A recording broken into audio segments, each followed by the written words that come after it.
স্বাগতম তোমাদের প্রিয় চ্যানেল অধ্যয়ন শুরু করার আগে বইটি খুলে রাখুন আর আমার সাথে পড়তে থাকুন। আমাদের এই ছোট্ট চ্যানেলটি সাবস্ক্রাইব করতে ভুলবেন না। চলুন শুরু করি। Why did the League join the interim government? To wreck it from within, as Jinnah publicly declared that the interim government was merely another front for the continuation of civil war. To get a foothold in the government for furthering the goal of Pakistan. To demonstrate that cooperation between the League and the Congress was impossible. Liaquat Ali Khan, the finance minister, continually hamstrung the functioning of other ministries.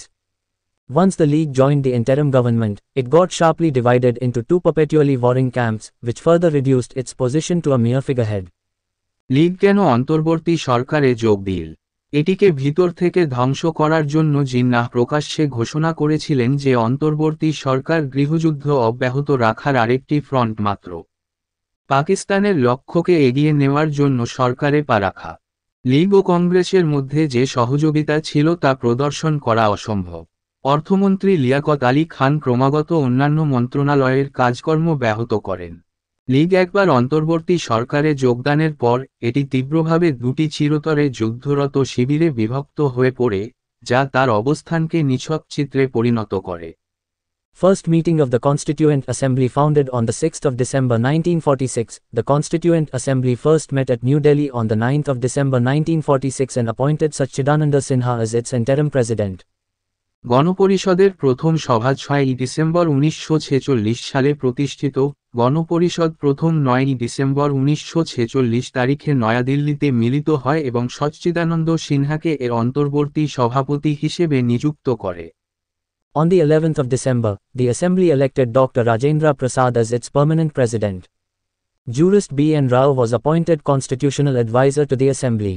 He prepared the original draft of the constitution. A detailed draft was later presented by B. R. Ambedkar, chairman of the drafting committee.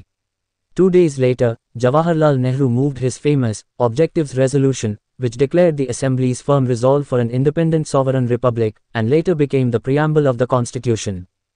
11ই December, assembly doctor Rajendra প্রসাদকে স্থায়ী সভাপতি নির্বাচিত করে। আইনবিদ B N রাওকে বিধানসভার সাংবিধানিক উপদেষ্টা নিযুক্ত করা হয়েছিল। তিনি সংবিধানের মূল খসড়া প্রস্তুত করেন। একটি বিস্তারিত খসড়া পড়ে খসড়া কমিটির চেয়ারম্যান বি আর আম্বেদকর উপস্থাপন করেন। 2 দিন পরে জওহরলাল নেহেরু তার বিখ্যাত উদ্দেশ্য রেজলিউশন সরান, যা একটি স্বাধীন সার্বভৌম প্রজাতন্ত্রের জন্য বিধানসভার দৃঢ় সংকল্প ঘোষণা করে এবং পরে সংবিধানের প্রস্তাবনা হয়ে ওঠে। Though the League had joined the interim government, it refused to participate in the Constituent Assembly even as His Majesty's statement of the 6th of December 1946 upheld the League's version of grouping. Instead, the League demanded dissolution of the Assembly, calling it unrepresentative, as Muslim majority provinces had not joined it. Jinnah now wanted Pakistan directly, and not through any mission plan.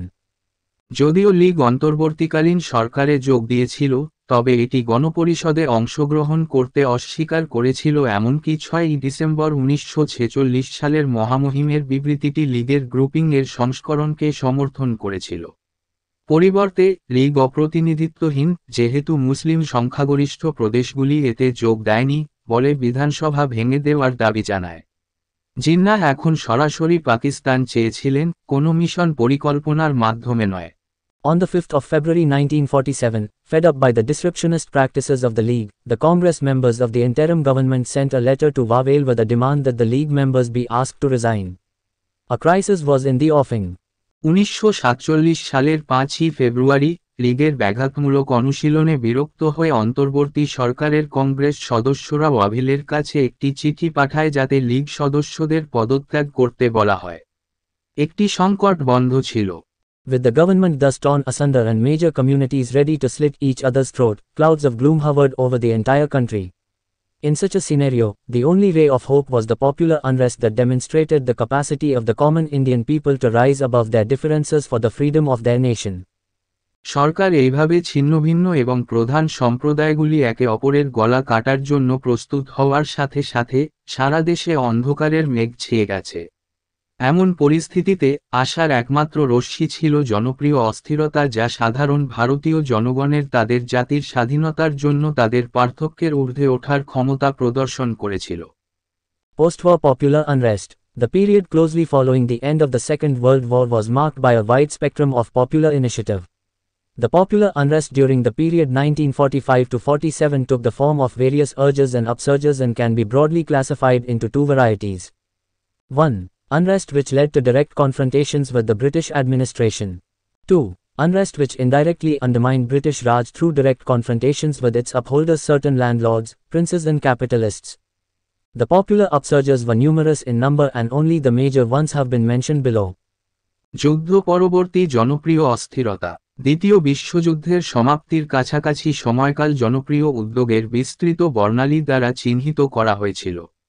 1945 থেকে 47 সময়কালে জনপ্রিয় অস্থিরতা বিভিন্ন তাগিদ এবং উত্থানের রূপ নিয়েছিল এবং বিস্তৃতভাবে দুটি প্রকারে শ্রেণীবদ্ধ করা যেতে পারে। 1. অশান্তি যা ব্রিটিশ প্রশাসনের সাথে সরাসরি সংঘর্ষের দিকে নিয়ে যায়।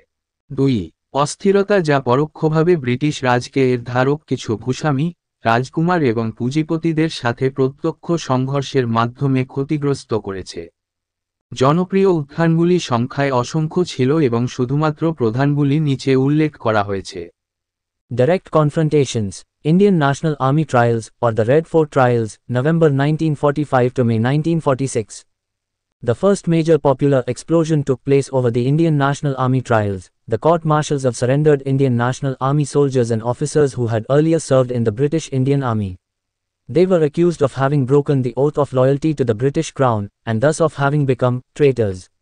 The first, and most famous, of the approximately 10 trials, was held in the Red Fort in Delhi, hence known as the Red Fort trials. সরাসরি দ্বন্দ্ব। ইন্ডিয়ান ন্যাশনাল আর্মি ট্রায়াল বা রেড ফোর্ট ট্রায়াল, নভেম্বর 1945, মে 1946। ভারতীয় national আর্মির বিচারে প্রথম বড় জনপ্রিয় বিস্ফোরণ ঘটেছিল। আত্মসমর্পণকারী ভারতীয় জাতীয় সেনাবাহিনীর সৈন্য এবং অফিসারদের কোর্ট মার্শাল যারা আগে ব্রিটিশ ভারতীয় সেনাবাহিনীতে কাজ করেছিল, তাদের বিরুদ্ধে ব্রিটিশ ক্রাউনের আনুগত্যের শপথ ভঙ্গ করার এবং এইভাবে বিশ্বাসঘাতক হওয়ার অভিযোগ আনা হয়েছিল। প্রায় 10টি ট্রায়ালের মধ্যে প্রথম এবং সবচেয়ে বিখ্যাত দিল্লির লালকেল্লায় অনুষ্ঠিত হয়েছিল, তাই এটি লাল কেল্লার ট্রায়াল নামে পরিচিত। Landmark features of Indian National Army trials.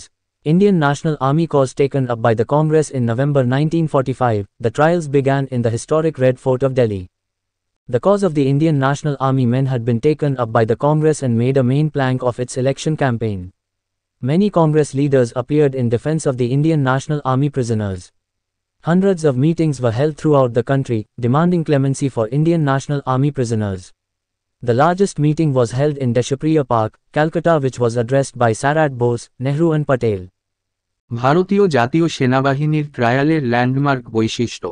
1945 সালের নভেম্বরে কংগ্রেস কর্তৃক গৃহীত ভারতীয় ন্যাশনাল আর্মির কারণ দিল্লির ঐতিহাসিক লালকেল্লায় বিচার শুরু হয়। ভারতীয় ন্যাশনাল আর্মির লোকদের কারণ কংগ্রেস গ্রহণ করেছিল এবং তার নির্বাচনী প্রচারের একটি প্রধান তক্তা তৈরি করেছিল। অনেক কংগ্রেস নেতা ভারতীয় ন্যাশনাল আর্মির বন্দীদের রক্ষায় হাজির হন। ভারতীয় ন্যাশনাল আর্মির বন্দীদের ক্ষমার দাবিতে সারা দেশে শত শত সভা অনুষ্ঠিত হয়। কলকাতার দেশপ্রিয়া পার্কে সর্ববৃহৎ সভা অনুষ্ঠিত হয় যেখানে শরৎ বোস, নেহেরু এবং প্যাটেল ভাষণ দিয়েছিলেন। 5 to the 11th of November was observed as Indian National Army Week and the 12th of November was observed as Indian National Army Day. The Congress also organized Indian National Army Relief and Inquiry Committee which provided money and food to released men and attempted to secure for them some employment. 5 থেকে 11ই November ভারতীয় জাতীয় সেনা সপ্তাহ হিসাবে পালিত হয় এবং 12ই November ভারতীয় জাতীয় সেনা দিবস হিসাবে পালন করা হয়। Congress Indian National Army relief and inquiry কমিটিও সংগঠিত করেছিল যারা মুক্তিপ্রাপ্ত পুরুষদের অর্থ ও খাবার সরবরাহ করেছিল এবং তাদের জন্য কিছু কর্মসংস্থান নিশ্চিত করার চেষ্টা করেছিল। Issue turns Indian versus British. In the beginning, appeals were made for clemency to misguided men, but soon the Indian National Army men were hailed as most heroic patriots and the government stand condemned. Henceforth, the issue became more and more Indian versus British. The question of the right or wrong of the Indian National Army men's action was not debated. What was debated was the right of the British to decide a matter concerning Indians. ইস্যুটি ভারতীয় বনাম British প্রথম দিকে বিপথগামী পুরুষদের কাছে ক্ষমার জন্য আবেদন করা হয়েছিল, কিন্তু শীঘ্রই ভারতীয় জাতীয় সেনাবাহিনীর সদস্যদের সবচেয়ে বীর দেশপ্রেমিক হিসাবে স্বাগত জানানো হয়েছিল এবং সরকারের নিন্দা করা হয়েছিল। এরপর থেকে বিষয়টি আরও বেশি করে ভারতীয় বনাম ব্রিটিশ হয়ে ওঠে। ভারতীয় ন্যাশনাল আর্মির পুরুষদের অ্যাকশনের সঠিক বা ভুল প্রশ্নটি বিতর্কিত হয়নি। যে বিষয়ে বিতর্ক হয়েছিল তা ছিল ভারতীয়দের বিষয়ে সিদ্ধান্ত নেওয়ার অধিকার ব্রিটিশদের। Priority coverage in newspapers. The trials were given priority coverage in newspapers, eclipsing international news. Pamphlets such as Patriots Not Traitors were widely circulated. সংবাদপত্রে অগ্রাধিকার কভারেজ, বিচারগুলিকে সংবাদপত্রে অগ্রাধিকার কভারেজ দেওয়া হয়েছিল, আন্তর্জাতিক সংবাদকে গ্রহণ করে। দেশপ্রেমিক নয় বিশ্বাসঘাতক এর মতো প্রচারপত্র ব্যাপকভাবে প্রচারিত হয়েছিল। Wide geographical reach. Another significant feature of the Indian National Army campaign was its wide geographical reach. Even though Delhi, Bombay, Calcutta, Madras and the towns of UP and Punjab emerged as the storm centers, the agitation also spread to distant places such as Kurg, Baluchistan and Assam. বিস্তৃত ভৌগোলিক নাগাল। ভারতীয় জাতীয় সেনা অভিযানের আরেকটি উল্লেখযোগ্য বৈশিষ্ট্য ছিল এর বিস্তৃত ভৌগোলিক নাগাল। যদিও দিল্লি, বম্বে, কলকাতা, মাদ্রাজ এবং ইউপি ও পাঞ্জাবের শহরগুলি ঝড়ের কেন্দ্র হিসাবে আবির্ভূত হয়েছিল, আন্দোলনটি কুর্গ, বেলুচিস্তান এবং আসামের মতো দূরবর্তী স্থানেও ছড়িয়ে পড়ে। Participation of diverse social and political groups, the Muslim League, the CPI, the Unionist Party, the Akalis, the Justice Party, the RSS, the Hindu Mahasabha and the Sikh League supported the Indian National Army cause in varying degrees. The sympathies for Indian National Army men cut across caste, color and creed. বিভিন্ন সামাজিক ও রাজনৈতিক গোষ্ঠীর অংশগ্রহণ, Muslim League, CPI, unionist party, Akalis, justice party, RSS, Hindu Mahasabha এবং শিখ লীগ বিভিন্ন মাত্রায় ভারতীয় জাতীয় সেনাবাহিনীকে সমর্থন করেছিল। জাতি, বর্ণ ও ধর্ম ভেদে ভারতীয় জাতীয় সেনাদের প্রতি সহানুভূতি। Participation of the people took diverse forms, some donated funds, others attended meetings, some struck work, others raised the demand for the release of prisoners. জনগণের অংশগ্রহণ বিভিন্ন রূপ নিয়েছে, কেউ তহবিল দান করেছে, কেউ মিটিংয়ে অংশ নিয়েছে, কেউ কাজ শুরু করেছে, কেউ বন্দীদের মুক্তির দাবি তুলেছে। Effect on the traditional bulwarks of the Raj. The most striking feature of the Indian National Army agitation was the effect on the traditional bulwarks of the Raj, the armed forces as well as other government employees, the police and the bureaucracy. Thus, even the traditional loyalist sections of the British Raj got submerged in the tide of Indian National Army sympathy. রাজের ঐতিহ্যবাহী বুলওয়ার্কের উপর প্রভাব। ভারতীয় জাতীয় সেনাবাহিনীর আন্দোলনের সবচেয়ে আকর্ষণীয় বৈশিষ্ট্য ছিল রাজ সশস্ত্র বাহিনীর পাশাপাশি অন্যান্য সরকারি কর্মচারীদের, পুলিশ এবং আমলাতন্ত্র, ঐতিহ্যবাহী বালুয়ারদের উপর প্রভাব। এভাবে, এমনকি ব্রিটিশ রাজের ঐতিহ্যবাহী অনুগত অংশগুলিও ভারতীয় জাতীয় সেনাবাহিনীর সহানুভূতির জোয়ারে নিমজ্জিত হয়। The armed forces were the chief instrument of British Raj in India. Several armed forces men attended Indian National Army meetings, often in uniform. There were widespread strikes in Royal Indian Air Force (RIAF). The Indian Signal Corps at Jabalpur also struck work. The commander-in-chief himself confessed that a growing feeling of sympathy for the Indian National Army pervaded in the Indian Army. সশস্ত্র বাহিনী ছিল ভারতে British রাজের প্রধান হাতিয়ার। বেশ কিছু সশস্ত্র বাহিনীর সদস্য ভারতীয় ন্যাশনাল আর্মির মিটিংয়ে অংশ নেন, প্রায় ইউনিফর্ম পরে। রয়্যাল ইন্ডিয়ান এয়ারফোর্সে RIAF ব্যাপক হামলা হয়েছে। জবলপুরে ভারতীয় সিগন্যাল কর্পসও কাজ শুরু করেছে। কমান্ডার ইন চিফ নিজেই স্বীকার করেছেন যে ভারতীয় জাতীয় সেনাবাহিনীর প্রতি সহানুভূতির ক্রমবর্ধমান অনুভূতি ভারতীয় সেনাবাহিনীতে ছড়িয়ে পড়েছে। The police and the bureaucracy were the other two major instruments of the British Raj. They also began showing signs of nationalist leanings. For example, the police force in Bihar and Delhi also went on strike. A considerable number of Indian National Army men themselves belonged to families which had traditions of loyalty, which further fueled local interest. For example, P.K. Sehgal was the son of an ex-judge of the Punjab High Court. Police এবং আমলাতন্ত্র ছিল British রাজের অন্য দুটি প্রধান যন্ত্র। তারা জাতীয়তাবাদী ঝোঁকের লক্ষণও দেখাতে শুরু করে। যেমন, বিহার ও দিল্লিতেও পুলিশ বাহিনী ধর্মঘটে গিয়েছিল।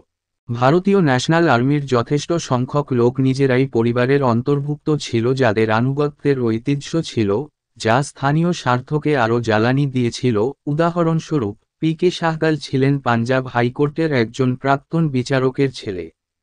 The three upsurges, the rising nationalist sentiment over Indian National Army trials culminated into three upsurges. 1. On the 21st of November 1945 in Calcutta over Indian National Army trials. 2. On the 11th of February 1946 in Calcutta to protest against 7-year sentence given to an Indian National Army officer. 3. On the 18th of February 1946 in Bombay when the ratings of the Royal Indian Navy went on strike. 3. উত্থান ভারতীয় জাতীয় সেনাবাহিনীর বিচার নিয়ে ক্রমবর্ধমান জাতীয়তাবাদী মনোভাব তিনটি উত্থানে পরিণত হয়েছিল। 1. 1945 সালের 21শে নভেম্বর কলকাতায় ভারতীয় জাতীয় সেনাবাহিনীর বিচারের জন্য। 2. ভারতীয় ন্যাশনাল আর্মি অফিসারকে 7 বছরের কারাদণ্ডের প্রতিবাদে 1946 সালের 11 ফেব্রুয়ারি কলকাতায়। 3.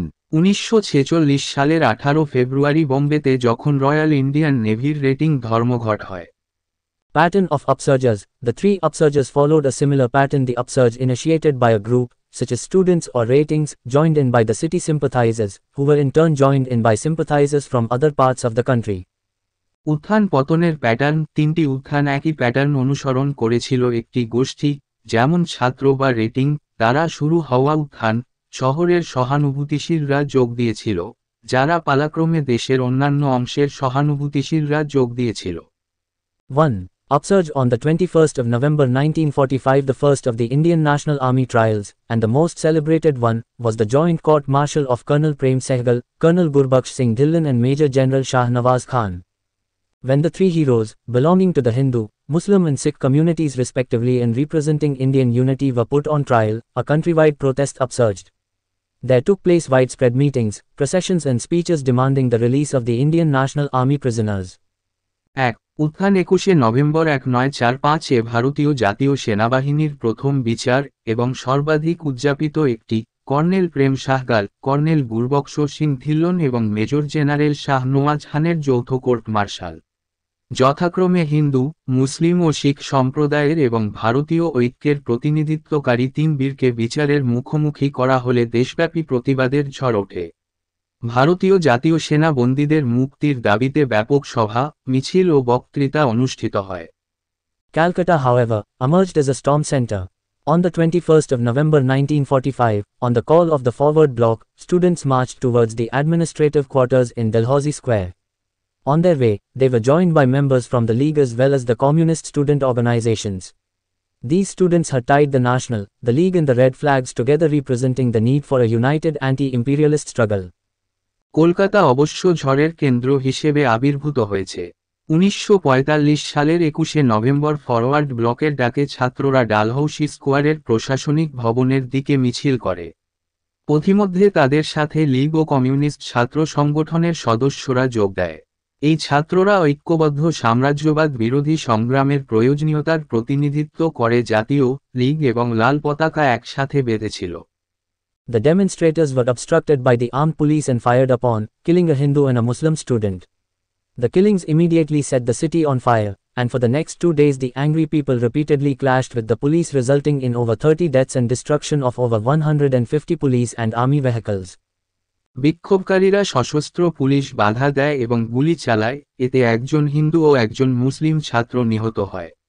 এই হত্যাকাণ্ড অবিলম্বে শহরকে আগুনে পুড়িয়ে দেয় এবং পরবর্তী 2 দিন ধরে বিক্ষুব্ধ জনতা পুলিশের সাথে বারবার সংঘর্ষে লিপ্ত হয়, যার ফলে 30 জনেরও বেশি মৃত্যু হয় এবং 150টিরও বেশি পুলিশ ও সেনাবাহিনীর যানবাহন ধ্বংস হয়। Understanding the significance of the agitation which, cut across communal barriers, the government decided to step down by first announcing to try only those Indian National Army members who could be accused of murder brutalities, December 1945, and then remitting the sentences passed against the first batch of the accused, January 1946.